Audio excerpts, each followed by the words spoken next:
Yo, mga Joporm, si your boy Jerome Porma at welcome ulit sa aking Collectibles channel. Sa video natin ngayon, mabilis lang, though special, kasi mabilis, katulad ng nakalagay sa title ng video, no? Ano na lang, quick review na lang tayo. Kasi para sa akin yung content na to, ang pinakamahalaga yung unboxing, yung magiging details nung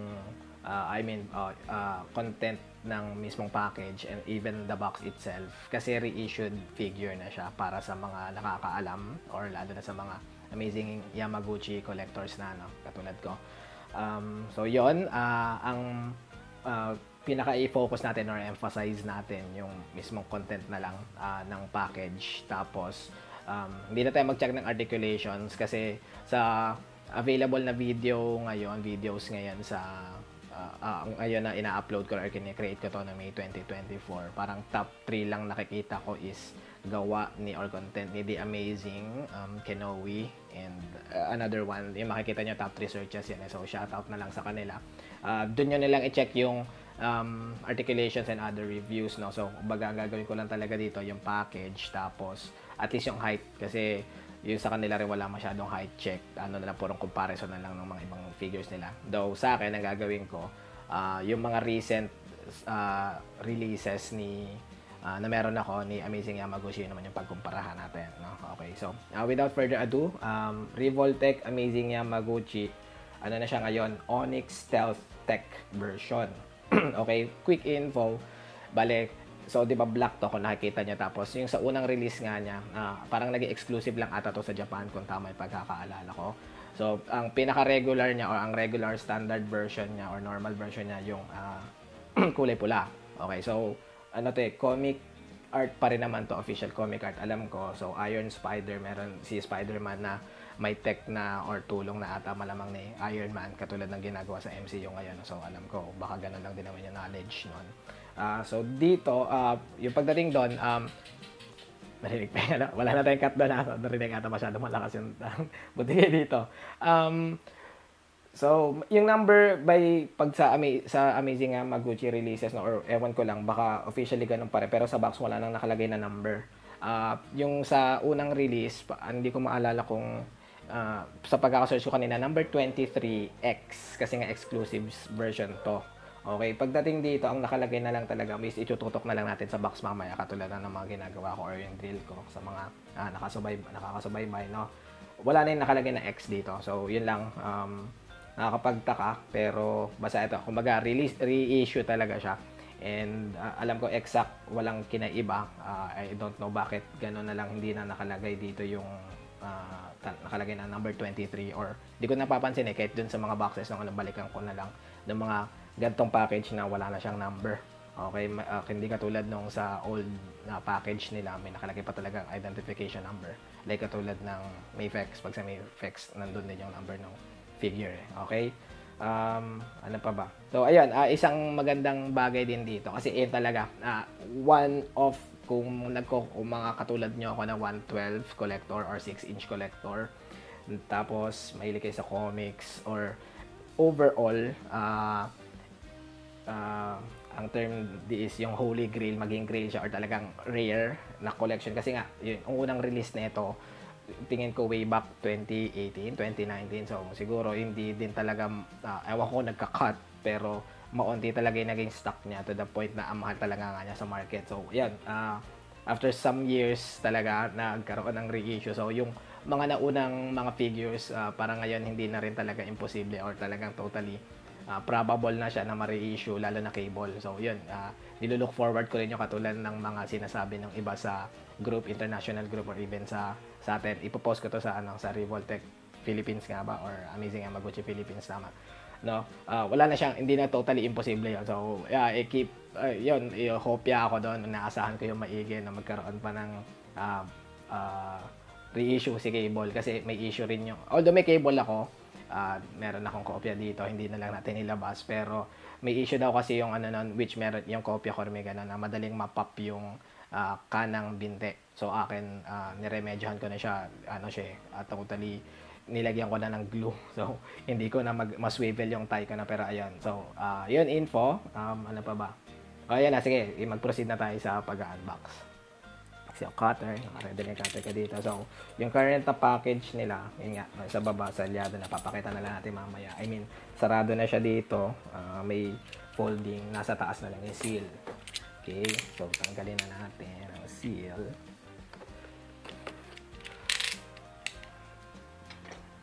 Okay, so isang tanggalan na lang ito mga Jaboms.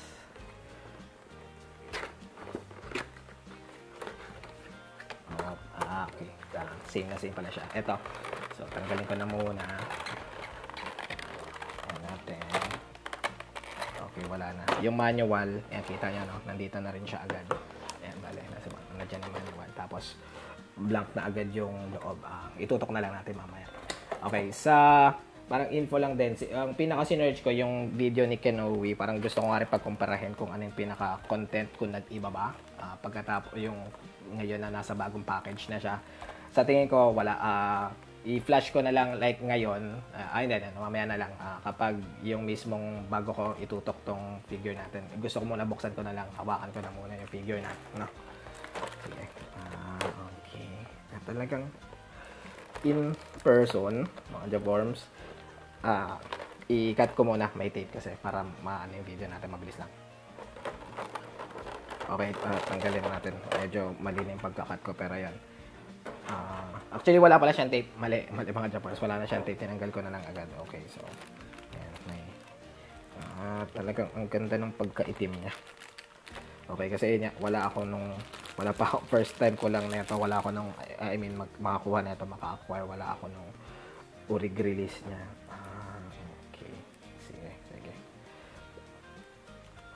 Okay na to. Siguro itutok ko na muna natin yung so hindi ko na to isama. Balik ko yung shell tapos kung paano ko ginagawa yung sa pagtutok ng box. Ayan siya mga Jaborms sa front of the box. Okay, so medyo ilapit ba natin. Ayan, ito na yung art niya. Pag nakita niyo naman sa official pics, isa na yan sa mga lumang art na nung unang release niya. Okay, so yung view na yan, Revoltech Amazing Yamaguchi, may Kyoto doon, tapos ito na yung parang bago niya talagang pangalan or label dito. Diba? Ayan, Iron Spider, Onyx Stealth Tech version. Yan talaga. Tapos wala nga number na. Hindi ko na talaga napapansin sa mga bagong releases na ganito na yung box kung bakit wala na siyang number or wala na ba talaga number at all. Okay, kaliwa, horizontal yung art. Same art na pic na buo. Okay, tapos nandun yung pangalan left, Revoltech is ito. Okay, kanan, pag sa kanan ay vertical So, ganyan. Okay, another promo RX, then Japanese yung label. Okay, then yung under sa series na to ng Spider-Man. Okay, then ito na, likod. So, sa likod, natin yung ilaw ng masyado parang maliwanag kasi sobrang liwanag, pero sige, anayin ko na lang. Ganyan lang naman siya mga Japan. May mga ibang nagpo-post na rin naman ito sa international group, pero yan, ilagay na natin siya in motion. May hologram na dito, sticker for authenticator ng authentic product, no? Hindi siya bootleg or knockoff. Masyadong maliwanag ba, pero ayan, at least ba pagdating naman sa grayish lang talaga siya. So ayan, masyadong maliwanag lang yung ilaw ko. Hindi ko na rin bababaan kasi magiging madilim naman kapag binabaan ko na ng isang ISO level.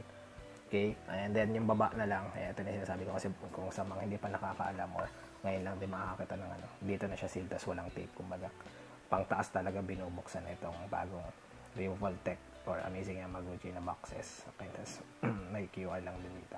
Okay, so ano tayo, sa clamshell na tayo. Okay, sa tingin ko dito tayo masyadong tuon or magpadami ng paliwanag. So sa shell, ito na siya, no, mga Japorms. I think the same naman pala talaga. Baka lang kakaiba na yung from unang itsura ng package, which ito i-front ko na or i-flash ko na sa cam ngayon. Ito, credits to Kenowi kasi sa kanya yung mas nag-detail ng ganitong pag-unbox kasama yung shell, no? So ayan, nakalabas sa kaliwa yung etong papakita na natin yung pang extra accessories na nandun yung dalawa pang claws. Okay, tas mga accessories ng kamay. Okay, so balik na tayo sa atin. So ganyan siya. Itutok lang ulit natin maigi kasi yun nga, baka wala pang masyadong yun, sa mga available na videos ngayon, walang detail sa mismong shell package or itsura na. So, mismong figure, okay, tapos nandito na yung which ganito rin naman yung makikita kapag sa yung orig naman na kasi may ano pa yun, di ba? Sa box may window pa, so nakikita, at least ito yung nakikita. Pero same talaga siya, katulad nga nung nakita natin kanina kay Kenobi. So, dalawang close na dito, tapos ito yung pang-connect niya, dalawang ano rin, balitig dalawang butas yan. Yan, hindi ko na nga i-detalye kasi pares lang naman to nung nauna. Doon na sa mga first release or original release reviews kayo manood. Itong accessories na to, hindi ko pa alam. First time ko ba kasi talaga, hindi ko pa ako nakapaglaro na itong na Iron Spider, kahit yung original kong first release na pula. Hindi ko pa nabubuksan yung sealed kaya mga Japarms. Hindi ko pa may paggagamitan pa ako ng pagbubukas na or hindi pa na, pero gagawin ko ng video yan. Okay. Dalawang web shot accessories. Okay. Tapos sa baba, bali ito, nakaipit lang naman dito yung mismong, sorry. Ayan, natatanggal lang dito yung manual. Tapos, yun yan. Akala ko lang may tape, pero ang pinaka-tape kasi sa baliktarin na natin. So, ayan, kinaganda. Nandito na yung ito na yung, hindi na natin tanggalin, pero ibig sabihin yung, pagkumparahin nyo na lang yung shot nung kay Kenobi na screenshot natin sa video niya. Then, so, same nga. May pinaka second layer lang siya dito. Yan. So, nakita yung second layer na naka-tape pa ng shell. Para dito nga sa extra 2 claws din na tatlong extra pares ng kamay. Tapos, additional joints. Okay. Revoltech joint. Tapos, stand mismo. May another, lang din dito, pangsipit para sa, sa mismong stand, panghawak. Pero, pwede naman kasi pag dito kay Iron Spider, wala masyadong, hindi talaga intended yung butas para sa, or hindi, tama naman, ito ata para sa stand, yung butas na tong pangatlo sa baba. Pero yan siya, pero may clamp pa rin. Ewan ko pag sa mga iba nakakalimutan ko rin, hindi ako masyado naglalaro ng Amazing Yamaguchi. So yan na siya. So, same talaga kahit nung unang release pa. I think walang pinagbago sa package, yun na talaga. Okay, yan lang naman pinakagusto natin magawa dito. May buhok pa. Oops. Tapos, yung sa mismong figure, like, i-demo natin ngayon yung at least yung so pag tinanggal ko to, binalik ko kasi ng onte dahil pag hindi masyadong dikit na dikit yung first layer ng shell, nalalaglag yung yung sapot, tsaka yung Dali natin mga Japarms ng mabilis. Mabinyag ko na naman ito. Okay. Lang, yung para lang sa info ng mga first timers. Okay. Hindi ko na ikakat to. Igilid na lang natin itong box. Hindi kita. Oops. Ayan. Pag sa box ay pagka unbox mo, vanilla na itong vanilla pose or out of the box, straight out of the box. Ayusin ko lang yung ilaw. Okay. Para at least medyo nakikita.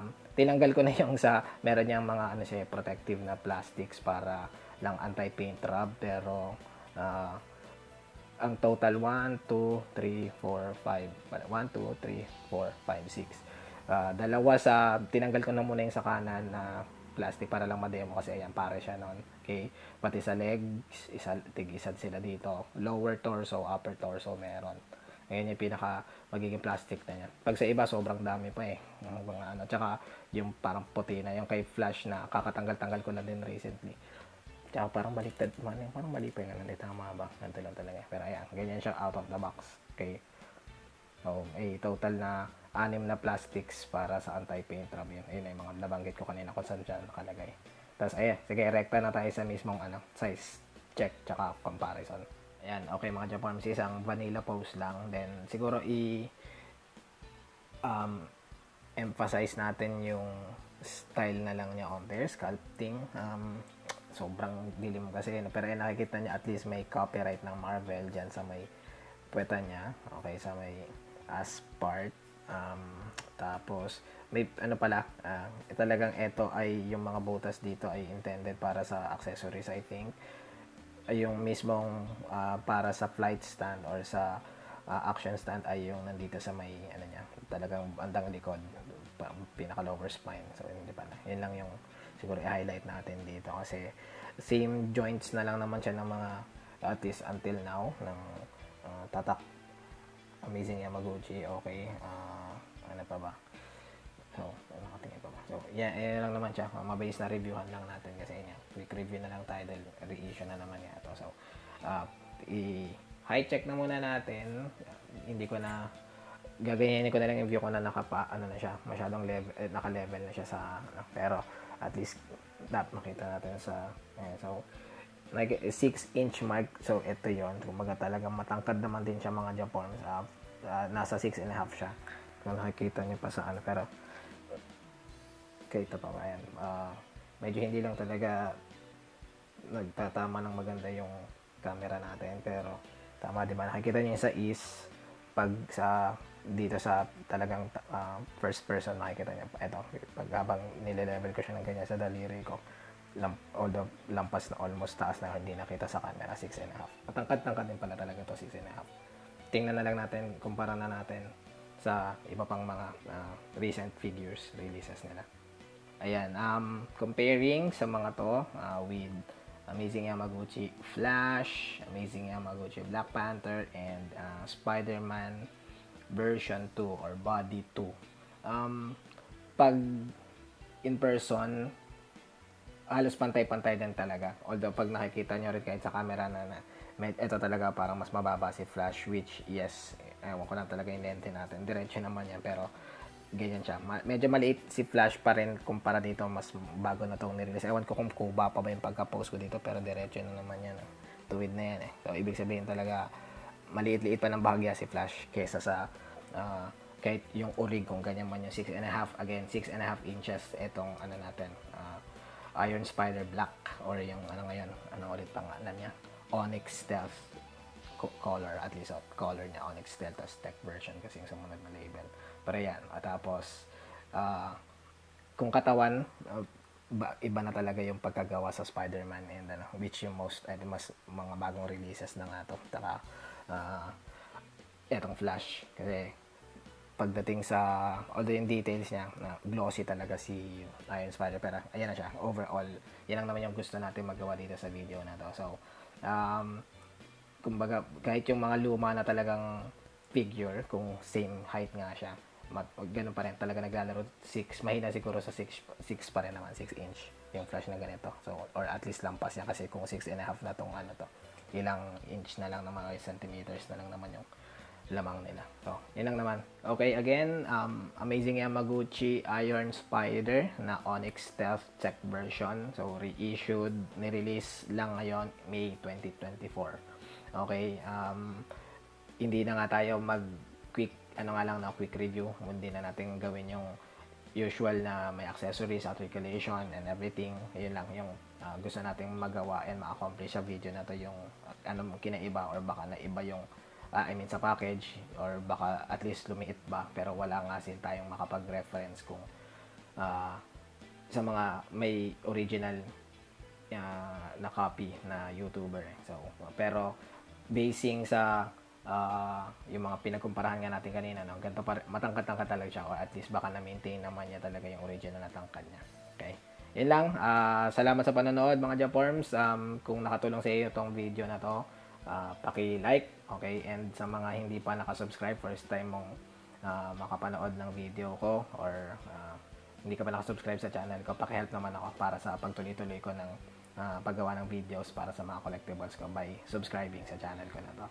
Okay, yun lang ulit. Maraming salamat sa panonood. Kita kayo sa susunod na video.